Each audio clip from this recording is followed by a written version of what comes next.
nombre de la Universidad Católica Andrés Bello, en nombre de la Facultad de Derecho, les damos las gracias por el interés que han demostrado todos ustedes en este ciclo de conferencias, de videoconferencias dedicados a diversos temas de derecho marítimo.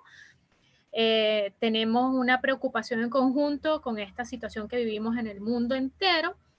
Y tenemos muy buenos amigos, tenemos una asociación muy buena con los maritimistas y estamos haciendo estos eventos en conjunto. Hoy nos acompaña el doctor Aurelio Fernández Concheso, va a hablar de los contratos marítimos en tiempos de virus. Es abogado egresado de la Universidad Católica Andrés Bello, magíster en Derecho Marítimo egresado de Tulane University, profesor de Derecho Marítimo Administrativo en la Universidad Marítima del Caribe, expresidente de la Asociación Venezolana de Derecho Marítimo, exsecretario general del Instituto Iberoamericano de Derecho Marítimo, miembro titular del Comité Marítimo Internacional, miembro por Latinoamérica del Consejo Directivo del Comité Marítimo Internacional, miembro del Comité Marítimo Administrativo de la Comisión Redactora de la Ley Orgánica de los Espacios Acuáticos e Insulares y la adecuación de la legislación marítima a la Constitución de 1999. Esa fue la Constitución que redactó la Ley General de Marinas y Actividades Conexas. Es conferencista y autor de 3 libros y diversos artículos especializados. En esta ocasión nos va a acompañar el doctor Aurelio y Juan José Itriago, que ya ha estado en las ocasiones anteriores, va a servir de moderador principal. Yo voy a estar acompañándolos también con el tema de las preguntas y respuestas. Para eso vamos a dejar unos minutos al finalizar la presentación para leer sus preguntas y respuestas. En la barra de herramientas, que está en la parte de abajo de su pantalla, van a encontrar un icono que está destinado para hacer las preguntas y respuestas. Esa es la forma principal. Por ahí nosotros podríamos revisar más rápido sus preguntas y respuestas. De todos modos, pues ya ven que nosotros vamos a estar pendientes también de sus comentarios a través del chat y oportunamente vamos a revisar también la página de YouTube por si acaso tienen alguna pregunta las personas que nos están viendo desde YouTube. Pero pues, para aprovechar el máximo del tiempo, vamos a comenzar con la presentación. Bienvenido, adelante. Muchas gracias, profesora. Y primero un saludo a todas y todos los que me ven y me oyen. Y mi deseo porque ustedes y sus familias se estén manteniendo seguros y se mantengan seguros en esta lucha que nos ha tocado vivir y que estoy seguro que ganaremos. Sabemos y se dice, digamos, una información que conoce el mundo entero, que el 90% del comercio internacional se realiza por mar. Eso quiere decir que si agarramos cualquier objeto en nuestra casa, agarramos un bolígrafo, agarramos un vaso, o agarramos una camisa, o agarramos un alimento, hay un 90% de probabilidades de que ese objeto en algún momento estuvo en un buque, en algún momento estuvo en el mar. La Cámara Internacional de Armadores, International Chamber of Shipping, con sede en Inglaterra, estima que en cualquier momento dado hay 50.000 buques en el mundo operando. Y UNCTAD, en sus más recientes reportes, identifica un total de buques en el mundo de casi 90.000, que por supuesto van desde los pequeños hacia los grandes. A la vez, todos ellos y las distintas organizaciones, como por ejemplo la Organización Internacional la Federación Internacional de Trabajadores del Transporte, que es digamos, la confederación de asociaciones de marinos mercantes más conocida y prestigiosa, estima que en cualquier momento dado hay entre 1 millón y 1.200.000 marinos a bordo de distintos buques en el mundo, sin tomar en cuenta los trabajadores no técnicos, es decir, no vinculados a Marina, que están en cruceros, como pueden ser cocineros, croupier, etcétera, etcétera, que suman como 1 millón más.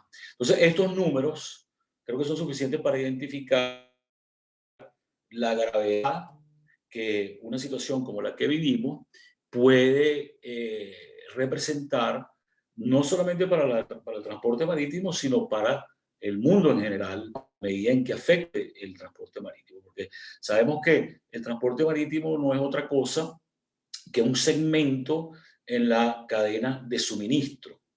Es decir, que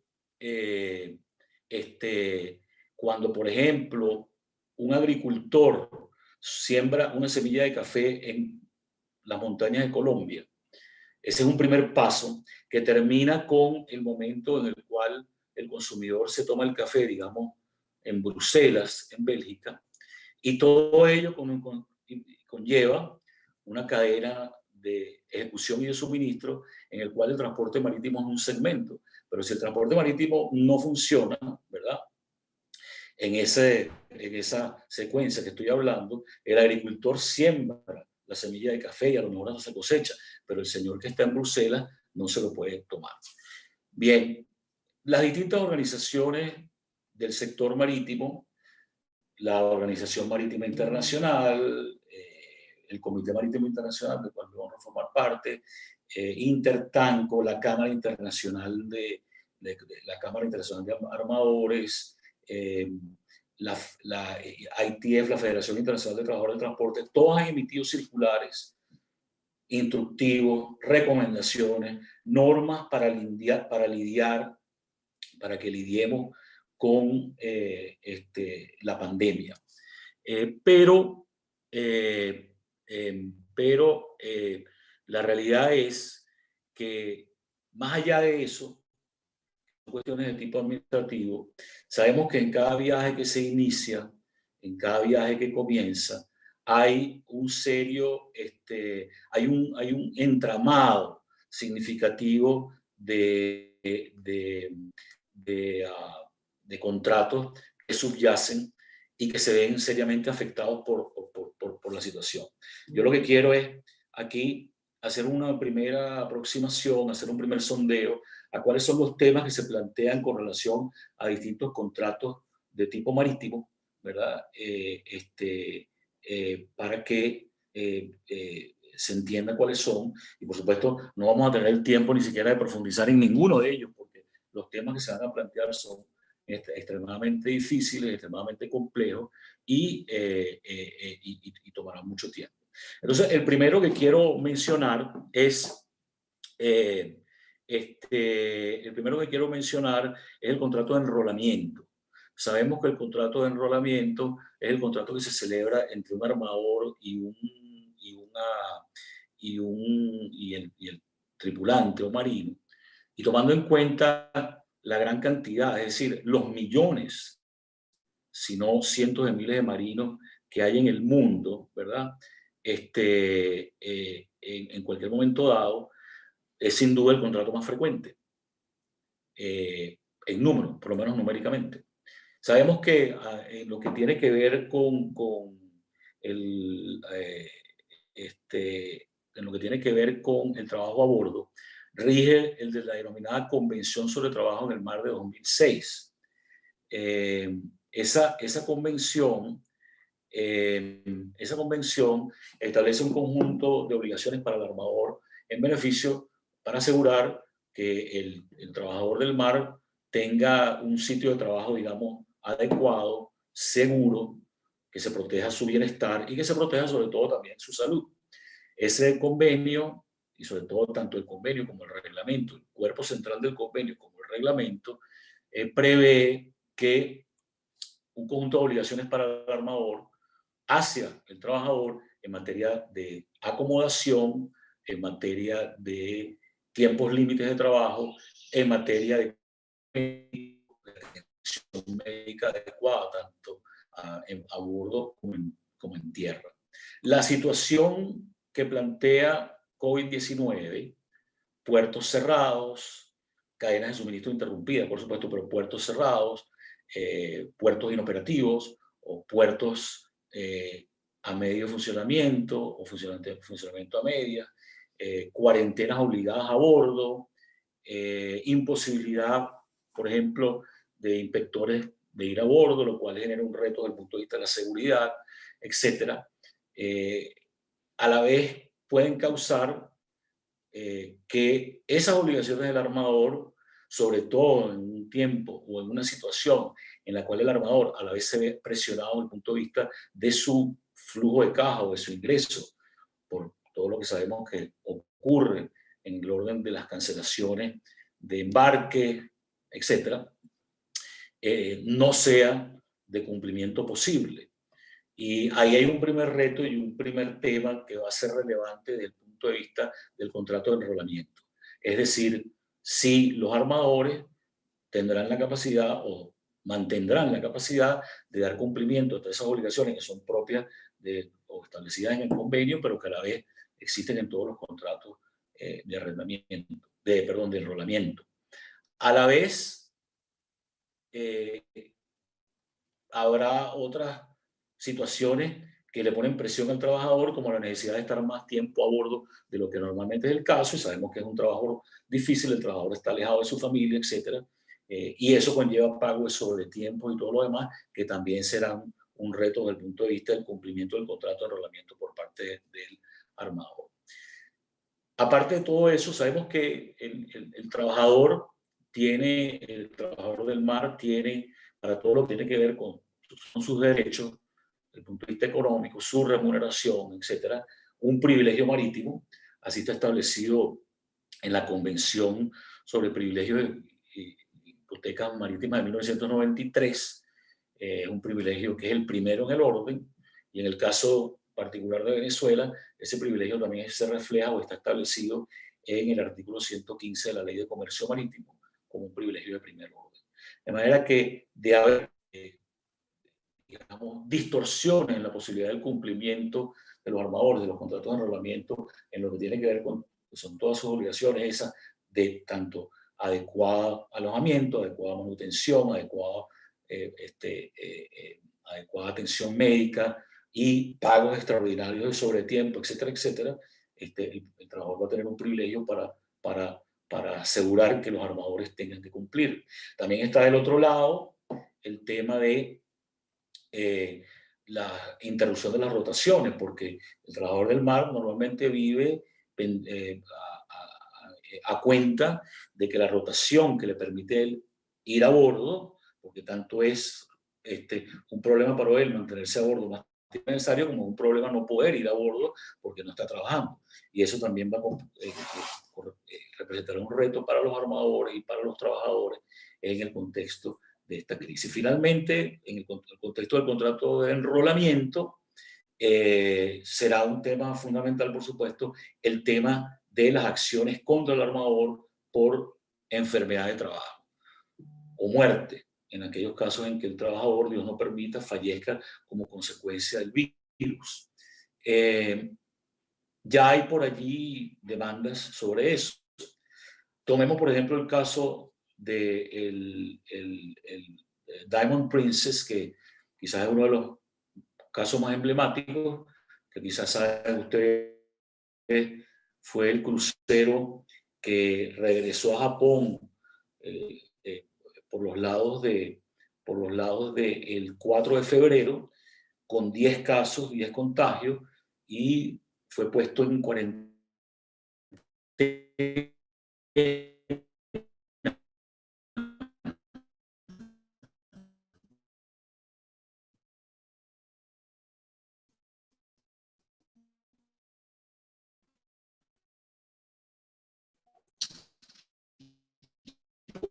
por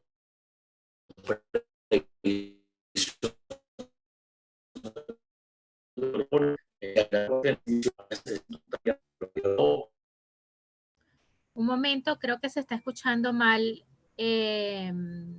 Varias personas ya nos están notificando. Doctor Aurelio, abra su micrófono e intente nuevamente. Ahí está, de nuevo. Ok. Vuelva desde que comenzó a nombrar el crucero.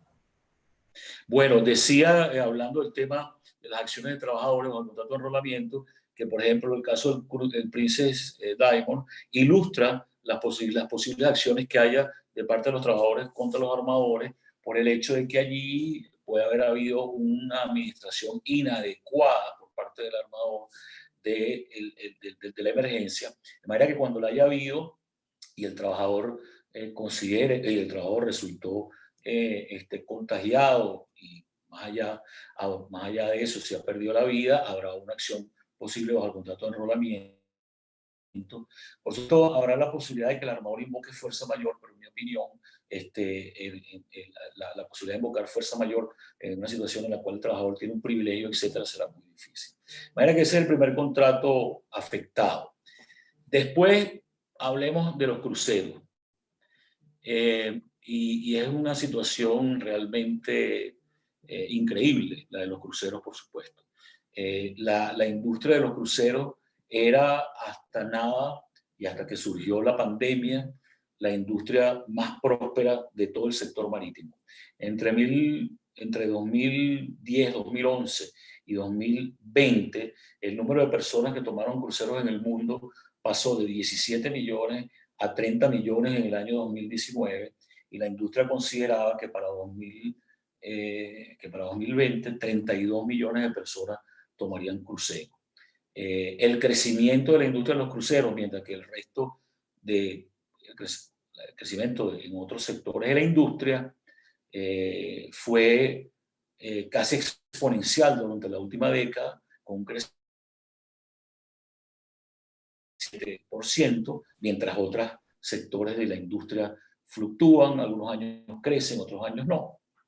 Es una industria, la de los cruceros, que da empleo a un 1.2 millones de personas, paga salarios por el orden de 50 billones de dólares en total, y en consecuencia es una industria fundamental. Sabemos lo que ocurrió.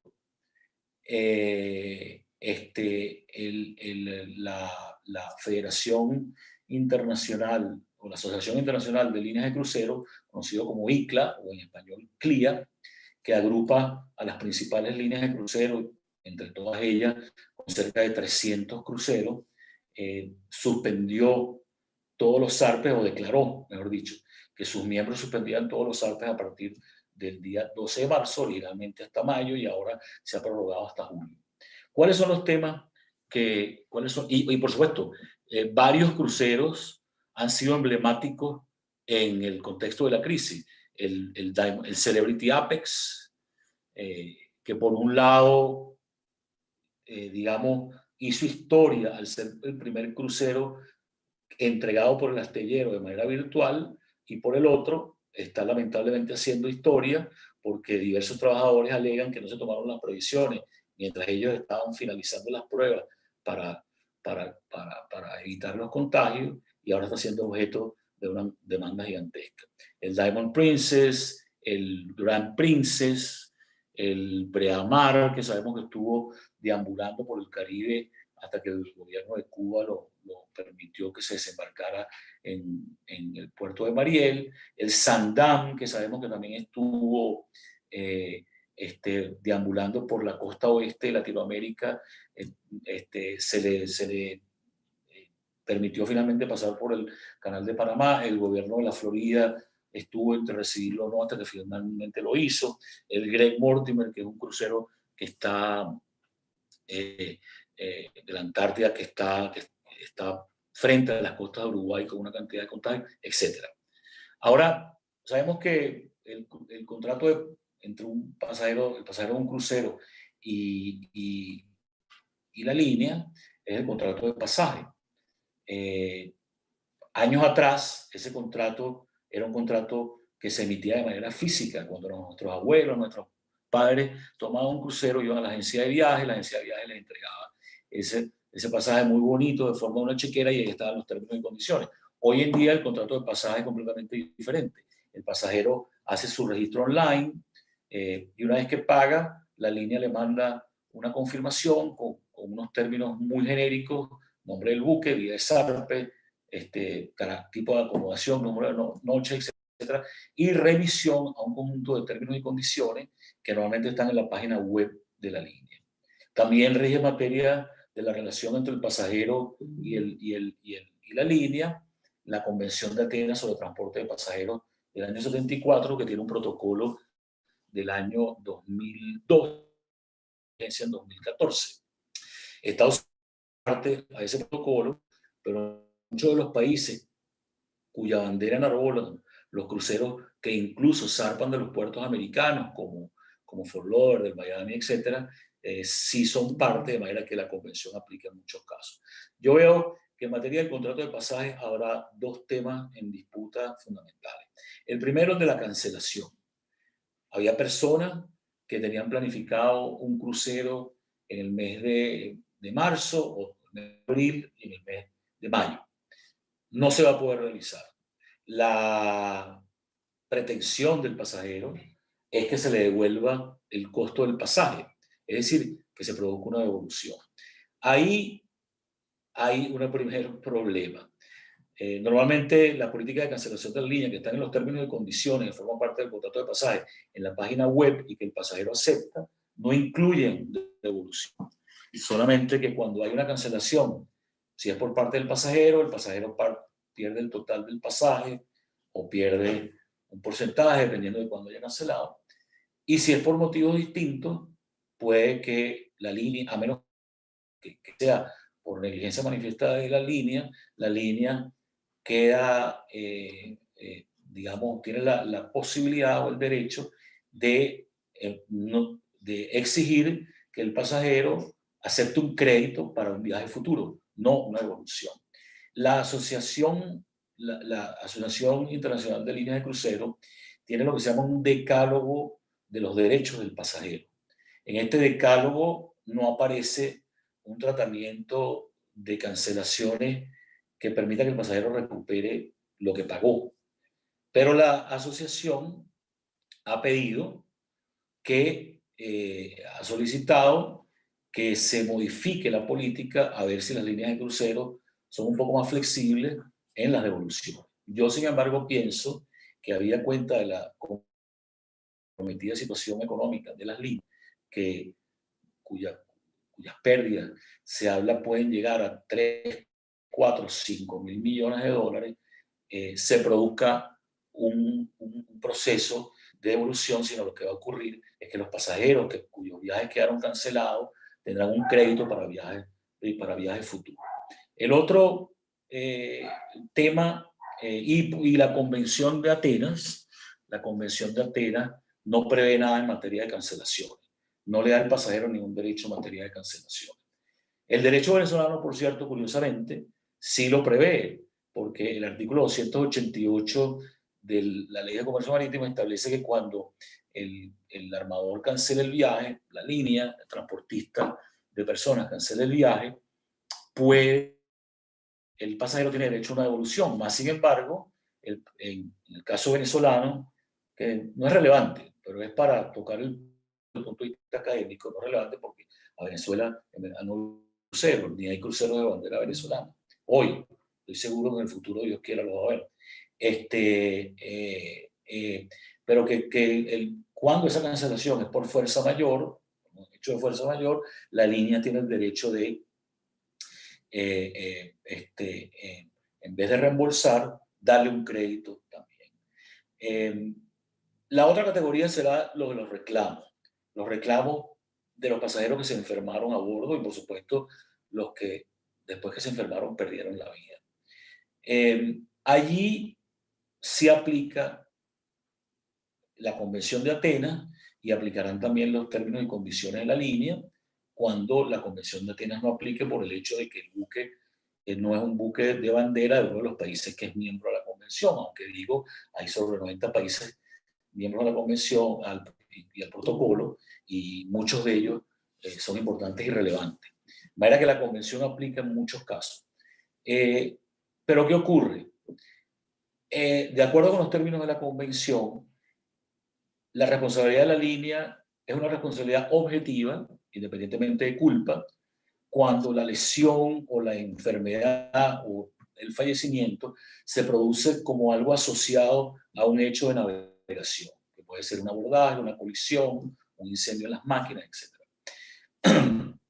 Más cuando no lo es, cuando se trata de una enfermedad no asociada a un hecho de navegación, porque, por ejemplo, se trata, como es, por de hecho, el caso del COVID-19, la línea no tiene responsabilidad objetiva, sino es responsable solamente en caso de negligencia.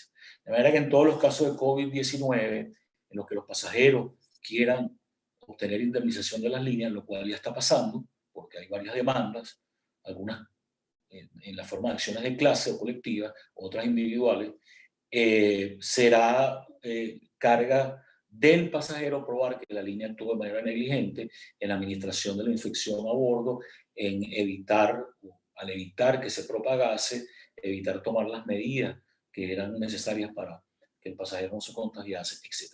Caso particular, por ejemplo, del Celebrity Oasis, hay el alegato por parte de los demandantes de que la primera demandante, la cual se han adherido otras, de que la línea sabía, previo al zarpe que originó la infección grande, que fue uno entre Estados Unidos e Italia, que un pasajero había estado contagiado en el zarpe o viaje anterior y lo cayó en el viaje subsiguiente. Ahí hay un caso de negligencia, hay un caso en el que los pasajeros quizás podrán demostrar que la línea fue negligente y en consecuencia ser la responsable. Más, de acuerdo con los términos de la convención y sobre todo el protocolo de 2014, al cual la mayoría de los países son parte, la línea, aún siendo declarada responsable, tiene la posibilidad de limitar su responsabilidad a $540,000 por pasajero. Y esa responsabilidad, esa limitación, derecho a limitar su responsabilidad, solo puede ser traspasado por el pasajero, caso que se demuestre que la línea actuó con negligencia manifiesta, que siempre es difícil. El otro tema es que la mayoría de los términos y condiciones, es decir, en cuanto a lo que el pasajero puede recuperar, porque el límite de responsabilidad no quiere decir que el pasajero está automáticamente, tiene el derecho automático a recuperar $540,000. El pasajero tiene derecho a recuperar lo que de verdad han sido los daños que sufrió, es decir, los gastos médicos, si dejó de trabajar, los ingresos dejó de percibir, etc. Y después está, por supuesto, el tema del daño moral.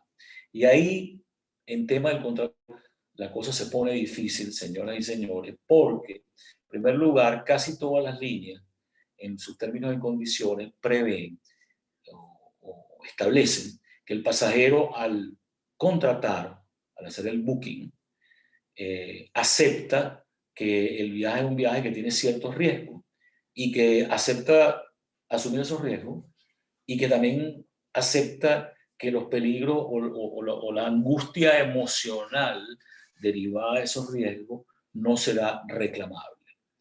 Aquí, por ejemplo, en este sentido, hay un caso emblemático que quizás, seguramente ustedes muchos de ellos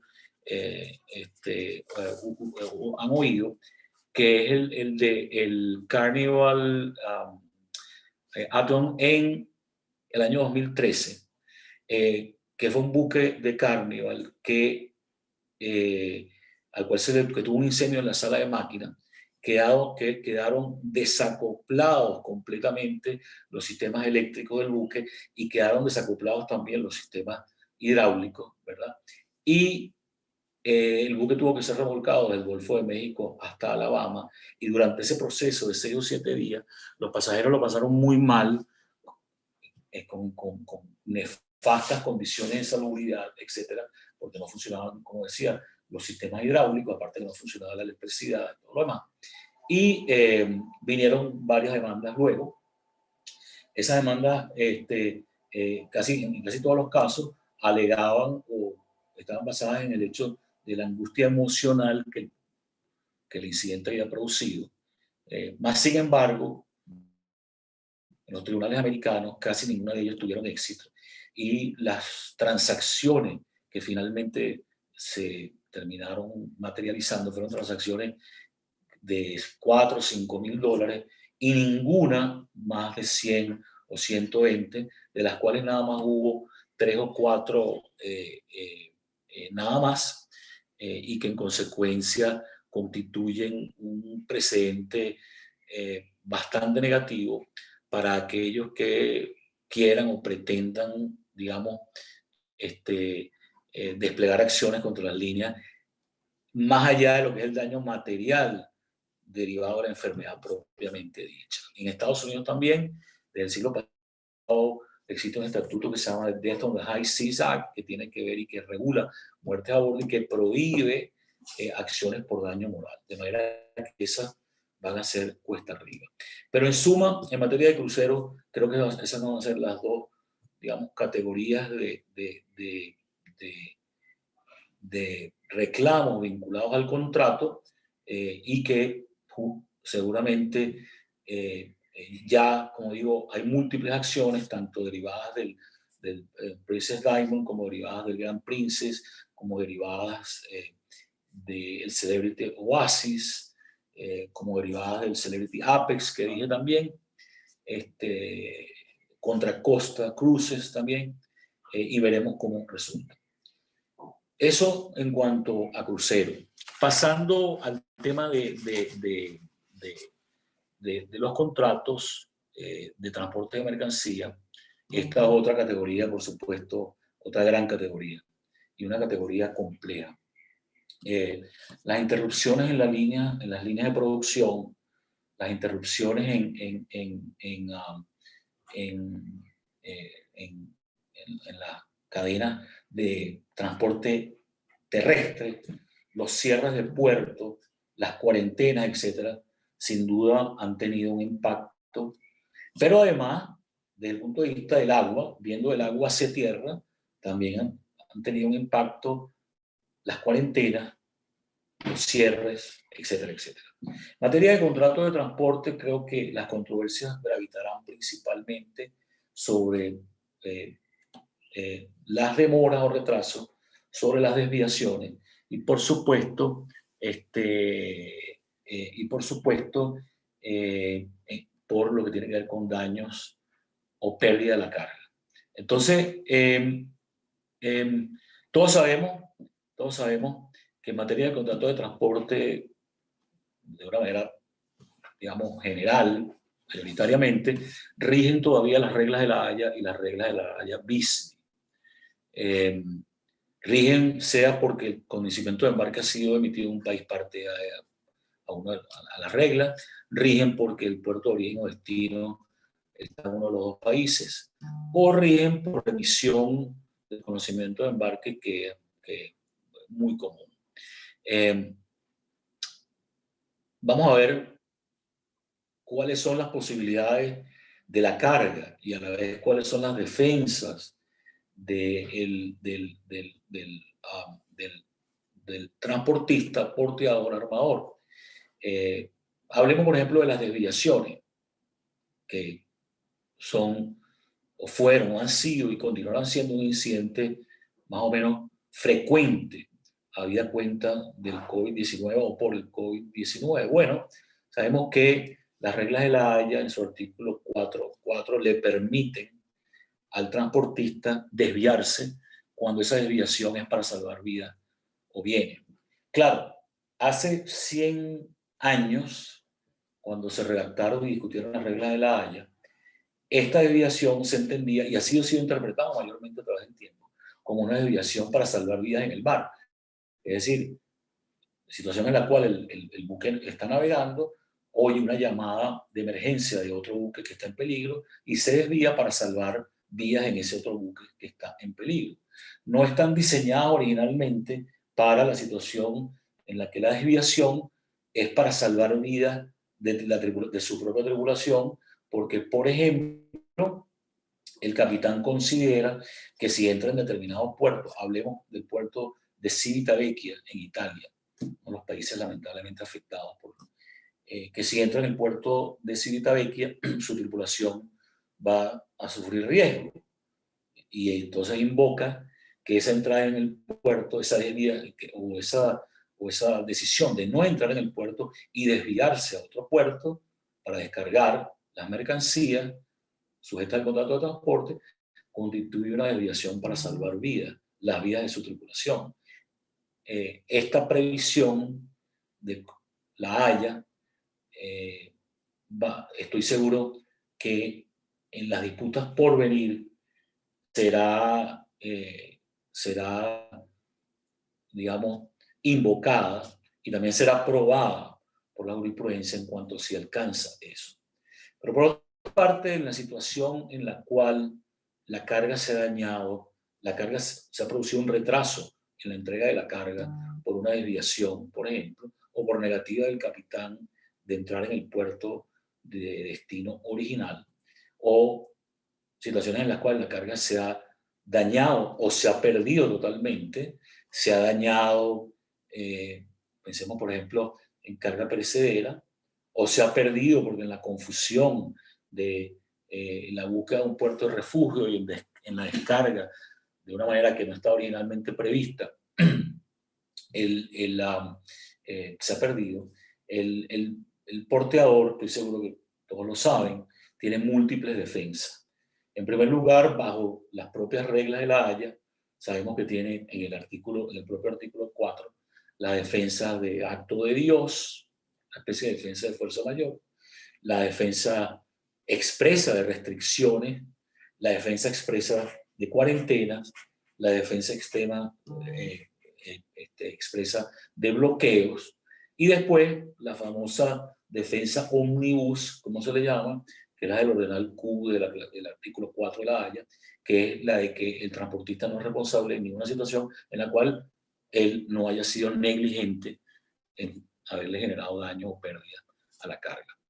Esta posición indiscutiblemente preeminente y de ventaja de los transportistas marítimos en la situación que hoy vivimos ante la posibilidad de daños a la carga, pérdida de la carga y retrasos, porque todo esto aplica para los retrasos también, es así en casi todas las legislaciones.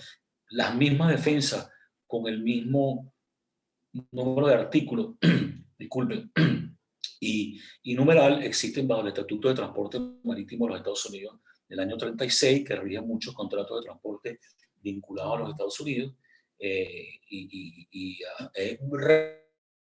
irían bajo la ley venezolana, cuyo artículo 206, sabemos, es una copia casi textual del artículo 4 de la Haya de la Haya pero básicamente de la Haya, regirían incluso bajo las reglas de Hamburgo. Sabemos que es una convención internacional que nunca entró en vigencia, pero que fue diseñada por no tener suficientes ratificaciones, pero que fue diseñada como un instrumento jurídico tendiente a beneficiar los intereses de la carga, e incluso regirían también bajo las reglas de Rotterdam, que sabemos no han entrado en vigencia todavía, a la espera de 20 aprobaciones, pero que entrarán en vigencia muy posiblemente en el mediano plazo y serán el instrumento jurídico a regir por los próximos 100 años el contrato de transporte de mercancía. Y bajo el artículo 17 de las reglas de Rotterdam, el porteador no es responsable en aquellos casos en que el daño no provenga de sus hechos que le sean atribuibles. El hecho de que se cerró un puerto, de que un puerto quedó en cuarentena, o de que el capitán tomó la decisión de desviar para descargar en un puerto de refugio,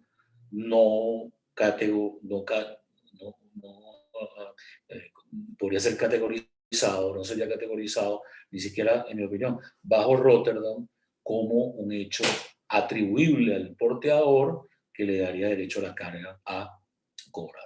Entonces, ante esta situación, ¿qué va a pasar? Lo sabemos, no hay que ser adivino. Aquellos intereses de la carga que no puedan ir contra el porteador o que de ir no tendrían mayores posibilidades de éxito, se voltearán ¿contra quién? Contra nuestros amigos del seguro. Es normal, de hecho, lo que ocurre, como ustedes saben, en la práctica es que cuando la carga se daña o se pierde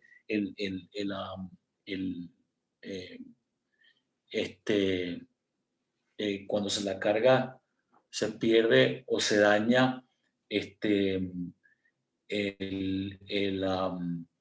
los intereses cobran del seguro, que luego se subroga y va contra la línea, contra el porteador, contra el seguro de responsabilidad civil o penal del porteador. Bueno, sabemos que, y ustedes saben, porque lo han visto, casi todos, estoy seguro que es la gran mayoría, que casi todas las cláusulas de seguro de carga tienen una garantía, conocida como garantía del warranty en inglés, que excluye los retrasos. Es decir, casi ningún seguro de carga haga retraso. Y entonces así, tomando en cuenta la indiscutible batalla cuesta arriba de la carga cuando los armadores, por todas las defensas que mencioné, contienen todos estos instrumentos jurídicos y también los conocimientos de embarque más comúnmente utilizados, como el Conline Bill, etc., van a tener problemas para cobrar de la carga también. Sabemos que los que han tenido la oportunidad de estar expuestos al tema del seguro de carga, sabemos que en materia de seguro de carga existen sobre todo básicamente 3 coberturas, que son las denominadas cláusulas del Instituto de Carga de Londres, A, B y C. A siendo una cobertura a todo riesgo que cubre cualquier pérdida, excepto cuando esa pérdida esté excluida en algún artículo de la cláusula de manera expresa, y las cláusulas B y C, o las coberturas tipo B y C, que no cubren toda pérdida, sino que cubren nada más las pérdidas expresamente previstas en los artículos de la cláusula, siempre y cuando no estén incluidas en otros artículos de la cláusula. Bueno, como la cláusula A es a todo riesgo, en principio, si bien no cubre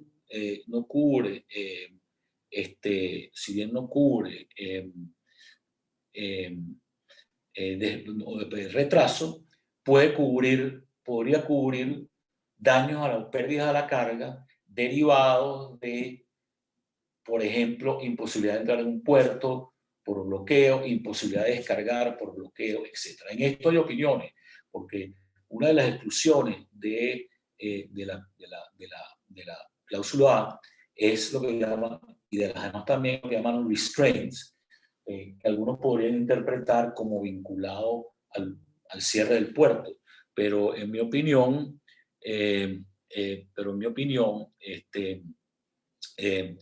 esa exclusión está vinculada a todo lo que tiene que ver con el arresto del buque por incumplimiento de obligaciones.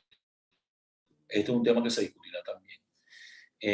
En el caso de la cláusula B o C, no cubren pandemia, no cubren cuarentena, no cubren infecciones, más sin embargo sí cubren descarga en un puerto de refugio, de manera que pudiesen, si hay una pérdida o daño derivada de ello, tener alguna posibilidad de éxito los intereses de la carga bajo la B o C, si el daño se produce no porque el buque estuvo allí a la espera de poder descargar en el puerto original de descarga, sino porque tuvo que ser llevado a un puerto de refugio. Curiosamente, entonces, y esto es irónico, pero es una de las ironías, de las tantas ironías que tiene esta crisis en que el mundo se ha sumido, es que algunas veces será más conveniente a los efectos de su grado de probabilidad de cobrar para los intereses de la carga, que se haya perdido o dañado la carga de forma completa, en lugar de que lo que haya sucedido sea un simple retraso. Todos estos temas, de todas formas, en lo que tienen que ver con el seguro, van a ser tratados mañana en una charla muy interesante por mi compañero Juan Itriago, de manera que eso lo vamos a hacer. Otra categoría de contratos donde habrá significativo debate y controversia son, por supuesto, los contratos de fletamento. Este es un tema que es complejo tanto desde el punto de vista de la amplitud como desde la perspectiva de la profundidad. Aquí, en temas de contratos de fletamento, en el caso del contrato de transporte, ¿verdad? El porteador, el transportista, tiene posibilidad de invocar todas las defensas que mencioné. Más, por supuesto, la situación en el contrato de fletamento es diferente. Los temas relevantes en materia de contrato de fletamento derivados de las COVID-19, la situación que ha planteado al mundo el coronavirus, estarán vinculados, en mi opinión, al tema de la fuerza mayor, al tema de la frustración. El tema de la fuerza mayor la fuerza mayor es una figura que en el derecho continental de nuestros países es conocida y sobre todo opera ope legis, de pleno derecho. En el caso de Venezuela, el artículo 272 del Código Civil exime al deudor cuando incumple del pago de daños y perjuicios si ese incumplimiento deriva de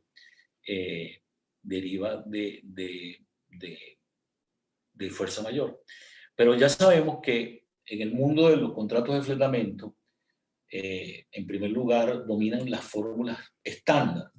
Y esas fórmulas estándar, producidas por organismos como VINCO, generadas por organismos como VINCO, el Consejo Marítimo Internacional y el Báltico, tienen un gran porcentaje de casos en los cuales la ley aplicable es la ley inglesa o la de los Estados Unidos. Y a la vez, más del 90% de los arbitrajes derivados del contrato de fletamento se ventilan en Londres, que en sí tiene casi el 80%, y el otro 20% en Nueva York, Singapur, Hong Kong, Dubái, que son jurisdicciones de influencia inglesa. Entonces, lo que importa desde el punto de vista de con la fuerza mayor en esto de la crisis de COVID-19 es y será que establece la ley inglesa, y la ley inglesa, la fuerza mayor no opera de pleno derecho. Solamente opera cuando está expresamente prevista en el contrato. E incluso puede haber un contrato que prevea fuerza mayor,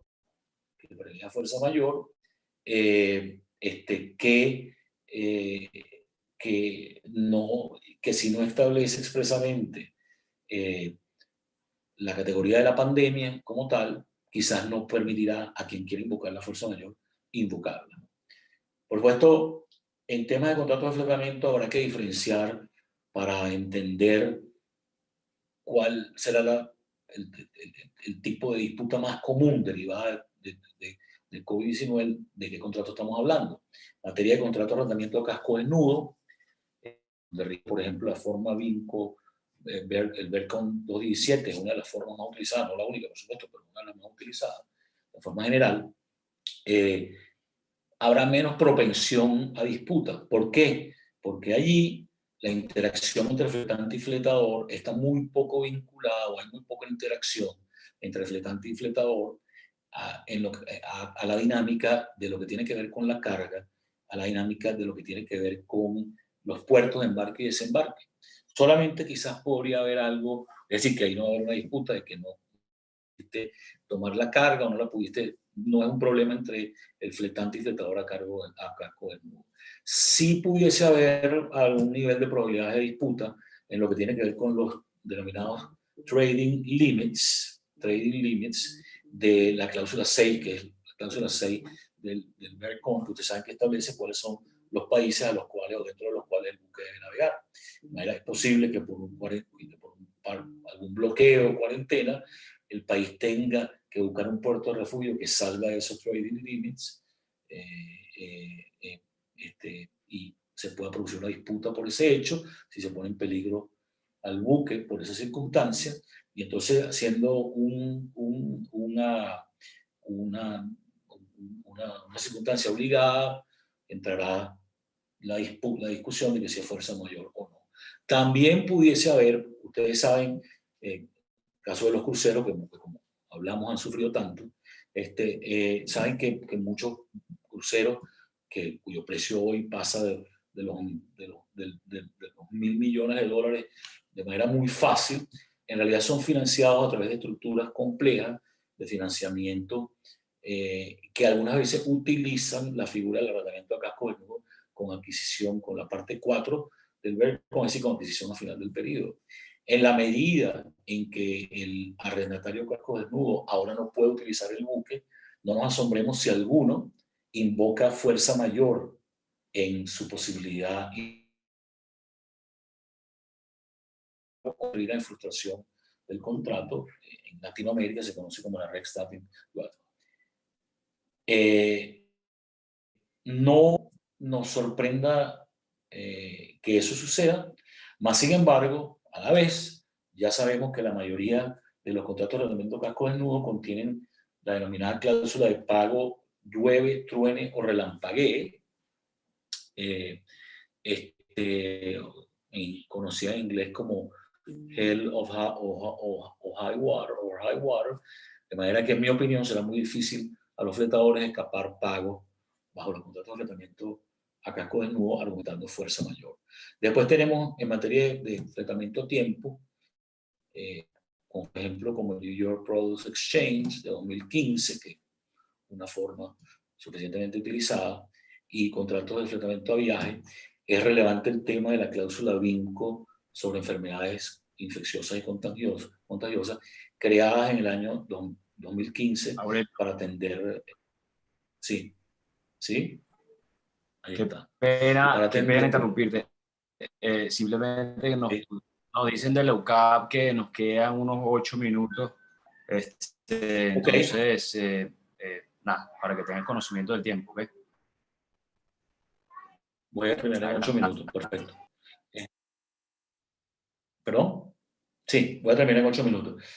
Ahí los temas que generarán disputa, en el caso de los time charter, sí, es decir, los contratos de arrendamiento a tiempo, contratos de arrendamiento a viaje, que tengan la cláusula vinco de enfermedades contagiosas e infecciosas, serán, no, para mí, tendrán muy poca discusión porque esa cláusula, tanto la de viaje como la de tiempo, le permite al armador hacer lo que quiera para escapar la pandemia y exime de responsabilidad al armador, es decir, al fletante, en cualquier situación en la que se produzca cualquier daño que haya sido generado por sus acciones en el contexto de evitar riesgo para el buque o para la tripulación.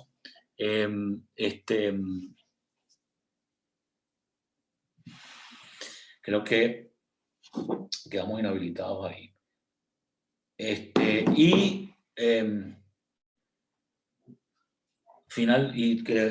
Luego estará el tema de las cláusulas de puerto seguro. Otra pregunta que se hará. ¿Será un puerto en el cual, de uno de los países que tienen extendido los contagios, un puerto inseguro? Podrá invocarse que es un puerto inseguro. Tradicionalmente, en el test del Eastern City, que es uno de los casos conocidos en la materia, se ha entendido que la condición de puerto inseguro va referido a lo estructural y que si el buque puede entrar navegando, entrar al puerto, descargar o descargar y salir navegando con seguridad, con una adecuada práctica marinera, no se trata de un puerto inseguro. Pero ese será uno de los temas que se va. Y en materia de contratos de fletamento a viaje, el tema será vinculado a las demoras y así la falta de posibilidad de carga o descarga constituye una demora justificada o no a la luz de los términos del contrato, como tanto el caso del GenCon como el caso del New York Produce Exchange son muy favorables al armador y le permiten hacer lo necesario para mantener la seguridad del buque y su tripulación. En esto, igual que en el contrato de transporte, la ventaja en los conflictos contractuales la tendrá el transportista, la ventaja estará del lado del fletante. En otro sentido, el fletador que no haya podido poner carga a bordo por interrupción de los procesos de producción, seguramente invocará fuerza mayor, invocará inclusive frustración, pero repito, la reacción de los contratos, por lo menos de los genéricos, algunas veces las cláusulas adicionales o rider contienen algo que lo hace variar, son cláusulas orientadas a favorecer todas aquellas acciones que el armador haya tomado para seguir instrucciones relativas a, a bloqueo, a puertos, a cierre de puertos, o desviar en protección de su buque y en protección de su tripulación. En todo caso, el tema de los contratos de fletamento será uno que hará mucho litigio, que generará mucho litigio, y yo digo, y he expresado en un artículo que publiqué por los lados del 20 de marzo sobre este tema, que el mundo tiene las herramientas para salir de la crisis del COVID-19 y lo vamos a hacer rápido, pero mucho más tiempo va a demorar y van a persistir o subsistir las causas y litigios derivadas de algunos de los contratos y sobre todo los contratos de fletamento. Los dos últimos puntos están vinculados a los contratos de construcción y de venta, y por supuesto no me puedo extender en ellos por las limitaciones de tiempo, pero en materia de contratos de construcción el tema es relevante porque por supuesto China, juntamente con Corea, es uno de los grandes constructores de buques del mundo, 50 millones de toneladas al año produce en promedio, y muchos astilleros chinos ya han invocado fuerza mayor para justificar demoras en la entrega. Esas demoras en la entrega a la vez pueden afectar a los armadores que, por ejemplo, ya tienen un contrato de arrendamiento de casco desnudo con algún fletador, no reciben el buque a tiempo, no pueden entregarlo a tiempo a su fletador y quedan en una situación en la cual perdieron la posibilidad de contratarlo, más quedan obligados a pagarle al astillero porque el astillero ha invocado fuerza mayor o ha invocado las cláusulas de demora permisible que establecen la mayoría de estos contratos. Lo mismo sucede con el tema de las ventas de buques de segunda mano, donde el vendedor tiene las de ganar por lo que es el texto de las cláusulas o los formatos estándar como el MOA de la Asociación de Corredores de Buque noruego, que le permite, por ejemplo, al vendedor no entregar el buque si se le imposibilita, porque, por ejemplo, no puede entrar en el puerto de entrega, limitando su digamos, responsabilidad de devolver el depósito, más que no le da remedios al comprador que se ve imposibilitado de pagar el precio por la misma razón. Estos son, a grosso modo, consideraciones sobre el tema de cómo el COVID-19 afecta a los contratos del sector marítimo, pero por supuesto, como dije, habrá mucho litigio que durará mucho más allá del momento en el que hayamos podido recuperarnos y volver a la normalidad. Y termino pues reiterándoles a todos y pidiéndoles que se mantengan seguros y deseándoles el mayor bienestar para ustedes y su familia. Muchas gracias. Muchas gracias, doctor. Fíjese, agradecemos la participación de todos. Estos temas son, nos hemos dado cuenta que son bastante interesantes y hay muchísima gente participando. Tenemos solamente un minuto para cerrar. Hay unos comentarios y hay dos preguntas. Si lo puede responder en un minuto, por favor. En el caso de los riesgos establecidos en los términos y condiciones de los cruceros, ¿no se refiere a riesgos relacionados con la actividad marítima? Bueno, lo que pasa es que, como decía, en el caso de los cruceros, el problema es que la convención, cuando la lesión, o en este caso la enfermedad, es derivada de un hecho no vinculado a la navegación, es decir, a un accidente marítimo, propiamente dicho, no hay responsabilidad objetiva, no hay una responsabilidad automática de la línea, sino que la línea fue negligente. Y la mayoría de las líneas en los contratos establecen o excluyen la angustia, o digamos lo que pudiera denominarse el daño moral derivado de la enfermedad, de manera que el pasajero lo que va a poder cobrar o lo que podría cobrar es nada más los gastos médicos. Lo remito a la jurisprudencia en el caso del Carnival Triumph, que referí, que tuvo el incidente en 2013 y sobre el cual ya hay bastante jurisprudencia en Estados Unidos sobre todo. Las últimas dos preguntas, rapidito, tenemos eso, estamos sobre tiempo.